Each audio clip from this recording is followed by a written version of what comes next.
અંકલેશ્વર 3 રસ્તા સર્કલ નજીક ST bus ચાલકે રાહદારી મહિલાને અડફેટે લીધી હતી. મહિલા સહિત 4 માં બાદ બચાવ થયો હતો. રાહદારીને બચાવવા જતા બસ માંડ બ્રેક વાગતા ઊભી રહી હતી. ઝઘડિયા અડાજણ વચ્ચે દોડતી એસટી બસ 3 રસ્તા સર્કલ પાસે વિચિત્ર અકસ્માતનો ભોગ બની હતી. અંકલેશ્વર શહેરના હાર્દસમા 3 રસ્તા સર્કલ પર સરકારી બસની બ્રેક ફેલ થઈ જતા ચાલકે કાબુ ગુમાવ્યો હોવાની ઘટનાથી લોકોમાં નાસભાગ મચી જવા પામી હતી. ઝઘડિયાથી સુરતના અડચણ તરફ જતી એસટી બસ અંકલેશ્વર શહેર બસ ડેપો પર આવી રહી હતી. તે દરમિયાન 3 રસ્તા સર્કલ તરફ જતી વેળા બસ ચાલક રાહદારી મહિલાને લીધા બાદ બસ ડિવાઈડર પર ચઢાવી દીધી હતી. રાહદારીઓને બચાવતી વેળા બસની બ્રેક ફેલ થઈ જતા ચાલકે સ્ટીયરિંગ પર કાબુ ગુમાવ્યો હતો અને બસ સીધી જ માર્કેટિંગ યાર્ડના શોપિંગ સેન્ટરના ફૂટપાથ પર ધસી ગઈ હતી. સદનસીબે ત્યાં લોકો ન હોવા સાથે ગાડી ફૂટપાથ પર ચઢ્યા બાદ અટકી ગઈ હતી.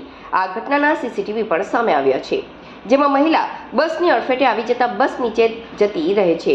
જે બાદ માંડ ઊભી રહેલી બસ નીચેથી મહિલા આબાદ રીતે બચીને બહાર નીકળતા જોવા મળી હતી. રામ રાખે તેને કોણ ચાખે તેમ મહિલા સહિત અન્ય 4 ઈસમો આબાદ બચાવ થયો હતો. ઘટનામાં ગભરાયેલ તમામ મુસાફરો ત્વરિત અસરથી નીચે ઉતરી આવ્યા હતા. ઘટનાના પગલે લોકટોળા એકત્ર થઈ ગયા હતા. બસ ચાલક દ્વારા આ અંગે ત્વરિત અસરથી અંકલેશ્વર ડેપોમાં જાણ કરી અન્ય બસની વ્યવસ્થા કરી મુસાફરોને મોકલ્યા હતા. ઘટનાને પગલે લોકોમાં એક તબક્કે ભયનો માહોલ સર્જાયો હતો. ઝઘડિયા મારું નામ છે જેબી કાકરેજા, ડ્રાઈવર બે નંબર 907 છે. ઝઘડિયા અડાજણ પર આવતો હતો એટલે અંકલેશ્વર શાક માર્કેટ નજીકમાં મારી ગાડીની બ્રેક ફેલ થઈ ગયેલી. તે ગાડી ગેરમાં કંટ્રોલ કરી નાખી અને કોઈને કશું નુકસાન થયું નહીં. પેસેન્જર આશરે 20-25 જણા હતા.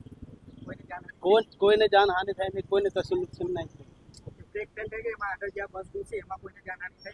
ના, બ્રેક ફેલ થતા આગળ જવામાં કોઈ કશું નુકસાન નહીં થયું. ગાડી ગેરમાં કંટ્રોલ કરી લીધી.